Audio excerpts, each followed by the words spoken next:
नमस्कार, city post के इस खास पेशकश में आपका स्वागत है। मैं हूं श्रीकांत प्रत्यूष।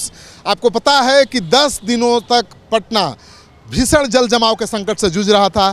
उस जल जमाव को आप बाढ़ भी कह सकते हैं, क्योंकि पानी इतना था जहां मैं खड़ा हूं। लेकिन आज तस्वीर बदल गई है। पूरी सड़क सूख गई है, धूल उड़ रहा है, वाहनों का आना जाना शुरू हो गया है और लगता ही नहीं है कि ये वही पटना है जो 2 दिन पहले डूबा हुआ था। तो सड़क पर तो ज़िंदगी सामान्य नज़र आ रही है, लेकिन जिनके घरों में पानी घुसा उस घर में क्या हाल है, अभी कितनी तबाही मची है, क्या वो लोग उबर पाए हैं, ये देखने की कोशिश करेंगे।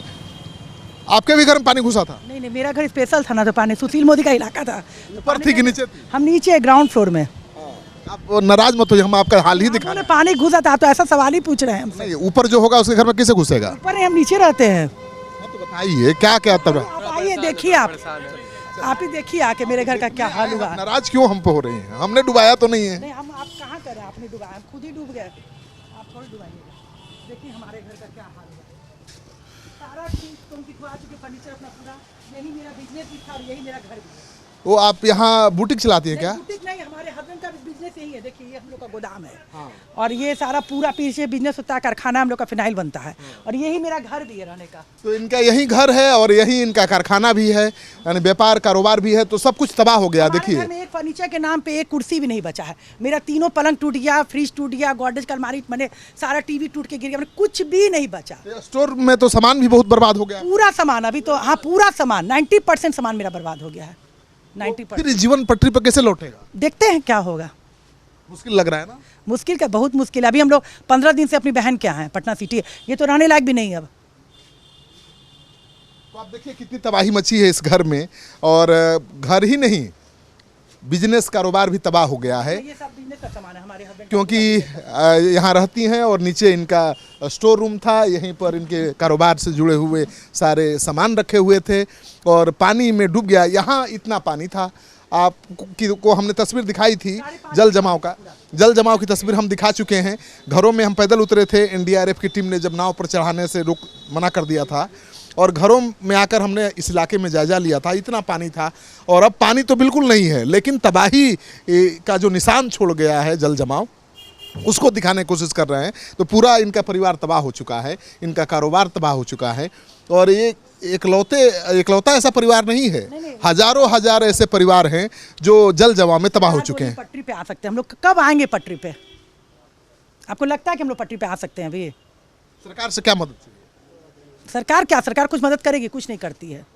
कुछ करती है? पूछ इस मोहल्ला के ना विधायक, मंत्री, नेता, डिप्टी सीएम कोई पूछ, एक आदमी पूछने तक किसी को नहीं आया कि आप लोग किस स्थिति में है। सब नेता लोग नाव पे बैठ बैठ के निकल गए, तस्वीर खिंचा के चले गए। हाँ, तस्वीर खिंचा के चले गए। एक भी इस मोहल्ले के नेता किसी से पूछने नहीं आया कि आपका दुख दर्द क्या है। एनडीआरएफ की टीम ने जरूर मदद की। उन्होंने, हमारी माँ अपाहिज है। एक मिनट रुको ना, बोलने दो ना। क्यों बुराइए? कुछ नहीं। क्यों डरता है लोग? कुछ नहीं। किससे डरते हो? किसी से डरते नहीं है, वो सब फालतू बात सब है ये सब। अभी तो ठीक बता रही है। ये सब फालतू। मेरी माँ अपाहिज है, उनका दोनों पैर खराब था। तो एनडीआरएफ की टीम ने 3 दिन बाद मदद की। 3 दिन तक हम लोग माँ को लेकर ऊपर थे। मेरे हस्बैंड दिल्ली गए हुए थे, यहाँ थे नहीं, सिर्फ हम और मेरा बेटा था। उनको कैसे कैसे करके 3 दिन बाद एक भी नाव किसी ने व्यवस्था करके नहीं दी। एनडीआरएफ की भी कितनी मुश्किल से हम लोग ने नाव बुलाई। भागलपुर से हम लोग ने एम्बुलेंस बुलवाया, सरकारी एम्बुलेंस का कोई व्यवस्था नहीं था। उस पर एम्बुलेंस पर लाद के हमने माँ को मुजफ्फरपुर पहुँचाया और हम लोग सिटी चले गए रहने के लिए। तो देखिए किस तरह से इनका घर पूरी तरह से तबाह हुआ है, उसकी एक तस्वीर दिखा रहे हैं। अंदर और कुछ दिखाने लायक है? चलिए देखिए। तो जो कुछ बचा है उसको बचाने की कोशिश की जा रही है, लेकिन बचा कुछ नहीं है। केवल कुछ कपड़े ही हैं जो थोड़ा बहुत बचे हैं, बाकी सब कुछ बर्बाद हो चुका है। टीवी, फ्रिज, एसी, कूलर सब कुछ बर्बाद हो चुका है। किचन किस तरह से तबाह हुआ है आप देख ही रहे हैं कि आज तक चालू नहीं हो पाया है। किचन चालू नहीं हो पाएगा, ये कह रही हैं। देखिए कितनी बदबू आ रही है, बिल्कुल बदबू बहुत आ रही है। आप फ्रिज, ऐसा फ्रिज आपने देखा होगा? शायद नहीं देखा होगा। देखिए फ्रिज किस तरह से तबाह हुआ है। फ्रिज पूरी तरह से तबाह हो गया। अब इस फ्रिज को ठीक कराना तो असंभव दिखता है। अब क्या ठीक होगा? तो केंट का आरओ खराब हो गया, यानी सब कुछ बर्बाद हो गया है। तो एक सामान्य आदमी के लिए बहुत संघर्ष का काम है। अब दोबारा जीवन को पटरी पर लाना बहुत आसान काम नहीं है। वॉशिंग मशीन देखिए इनका बर्बाद हो चुका है, वॉशिंग मशीन बर्बाद हो चुका है, फ्रिज बर्बाद हो चुका है, टीवी, एसी सब कुछ बर्बाद हो चुका है। तो कैसे इनकी जीवन पटरी पर फिर दोबारा लौटेगा, ये सोचने वाली बात है। आपको लगता है कि पूरा ये संकट से उबरना बहुत मुश्किल है? बहुत मुश्किल है। हम लोग को कम से कम 5 साल पीछे हम चले गए। 5 साल। मेरा बेटा के स्कूल गए अभी, इसके पास ना स्कूल ड्रेस पहनने के लिए इसकी सारी किताब कॉपी बह गई। वही टीचर से बात की, अब देखिए क्या होता है। सारी किताबें बह गई टोटल। ऐसा बाढ़ देखा था कोई? पहली बार। पहली बार देखा। हम ही लोग नहीं देखे, इतना उम्र हो गया, ये क्या देखेगा। तो आपने देख लिया कि किस तरह से जल जमाव ने इस घर में तबाही मचाई है। तस्वीर डरावनी है और हिला देने के लिए काफ़ी है। किसी भी इंसान को हिला देने के लिए काफ़ी है। कुछ भी नहीं बचा है साहब। ये घर कबाड़ी खाना नज़र आ रहा है। सोफा फर्नीचर तो बर्बाद हो ही चुके हैं। और लगातार देखिए दूसरी तरफ जिधर आप जाइए वही तस्वीर है, जिधर आप जाएंगे तस्वीर वैसी ही है। सामने वाला घर में देख लीजिए, देखिए तस्वीर, पूरे इलाके की तस्वीर यही है। क्या सब बर्बाद हो गया? सब बर्बाद हो गया, सब बर्बाद हो गया। तो देखिए सब कुछ बर्बाद हो चुका है। कैसे जीवन पटरी पर लौटेगा अब? आप ही लोग समझिए कि जो तकलीफ हम लोग सह रहे हैं, अब क्या बताएं। जल तो निकल गया लेकिन फिर भी सब कुछ सामान्य नहीं दिख रहा है। सारा दह गया, सारा बुक्स, सारे इंस्ट्रूमेंट्स जो भी हमारे, तो मेरा क्लिनिक भी चलता है सारा, वो सब भी पानी के अंदर आ गया सारा। यहाँ क्लिनिक भी चलता है, हाँ वो भी बर्बाद हो गया। हाँ, सारे उसके अंदर। तो देखिए यही रहती हैं और यहीं पर इनका क्लिनिक चलता था। वो क्लिनिक में जो भी इंस्ट्रूमेंट्स थे सब तबाह हो चुके हैं, बर्बाद हो चुके हैं। यानी 5 साल 7 साल ये परिवार पीछे चला गया है। तो बहुत संघर्ष के बाद इतना जुगाड़ किया था, अपने रोजी रोटी का जुगाड़ किया था, लेकिन सारे इक्विपमेंट्स बर्बाद हो चुके हैं। भारी तबाही दिख रही है इस घर में। तो किस तरह से एक परिवार तबाह हो जाता है एक झटके में, उसकी तस्वीर आपको हम दिखा रहे हैं। तो देखिए ये लैब लग रहा है। ये लैब है क्या मैम? इधर आइए।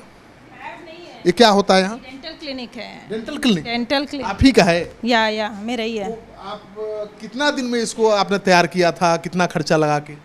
ये करीब अभी 15-20 साल से ये इस्टेब्लिश्ड है, और खर्चा तो इसका गिनती नहीं है। ये तो 20 साल का आपका मेहनत पूरा पानी फिर गया? पानी में सारा चीज़। जिंदगी पटरी पर कितने दिन में लौटेगी? सामान्य जीवन कब तक होगा? अब आप लोग कुछ हेल्प करें सरकार। बिना सरकारी मदद के नहीं लौटेगी जिंदगी, सामान्य नहीं होगी। कोशिश तो करेंगे, लेकिन आप देख ही रहे हैं सारा चीज़, सारा सब सामान तो सारा चीज़ पानी के अंदर सारा। अब इसको यूज़ क्या किया जाएगा? सारा मटेरियल सब कुछ खरीदना पड़ेगा नया।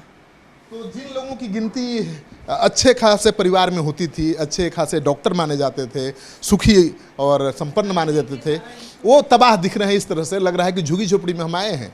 झुगी झोपड़ी वालों से भी ज़्यादा बदतर ज़िंदगी हो गई है इन लोगों की।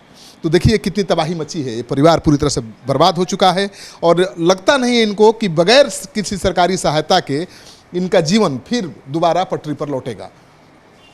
तो लगातार आपको तस्वीर दिखा रहे हैं और भी इलाके में जाएंगे, कितनी तस्वीर आप देखेंगे और हम कितनी दिखाएंगे, क्योंकि हर घर की ऐसी ही तस्वीर है, हर घर की एक ही कहानी है। फिर भी हम कोशिश करेंगे कि और ज़्यादा तस्वीर दिखाएं ताकि आपको अंदाज़ा मिल सके कि जल जमाव तो ख़त्म हो गया पटना से, लेकिन उसने जो तबाही अपने पीछे छोड़ी है उससे लोग 5 साल 7 साल तक संघर्ष करते रहेंगे।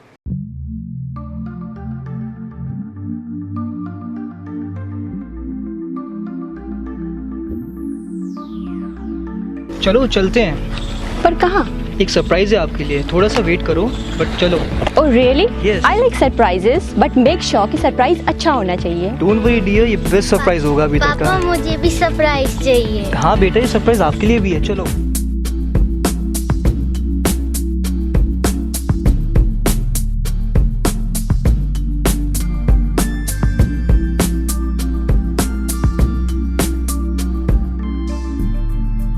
बताओ कैसा लगा? It's so beautiful, amazing. By the way, ये किसका घर है? ये हमारा पैनोरमा, हमारे सपनों का घर है। वाह, हमारे सपनों का घर है। पर क्या हम इसे अफोर्ड कर पाएंगे? Hello sir, hello ma'am. Panorama township की यही खासियत है कि ये बिल्कुल ही अफोर्डेबल है। इसके साथ साथ यहाँ मेट्रो सिटी की तरह सारी अमेनिटीज़ भी हैं, जैसे कि parking space, temple, club house and many more. सबका सपना घर हो अपना। पैनोरमा।